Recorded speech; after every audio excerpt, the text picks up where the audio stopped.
ആരംഭം തോളും ചെങ്കതിൽ മുഖം മാറും കണ്ട് നേരം പോക്കറിയാതെ ഞാനേ ഇന്ന് ആനന്ദിച്ചാശിക്കുന്ന മല വിരിഞ്ഞതിലൂറും തേനൊന്നു കുടിച്ചിടുവാനേ.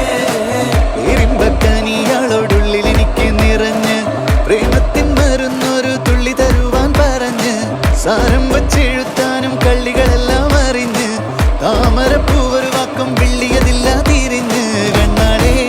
പല്ല് മുത്തു നിരത്തതിനൊത്തൊരു വിത്തൊരു പെണ്ണാടേ നിന്റെ തേനരും പവിടച്ചിരിയുന്ന ഞാനൊരുത്തി ഉണച്ചിടുമെന്ന് കുത്തേ മോഹബത്തിന്റെ സത്തേ പൊന്നാരക്കുട്ടി തത്തേ ക്ഷണമെനിക്ക് നല്ലൊരു മറുപടി തന്നിട ദേവി മുല്ല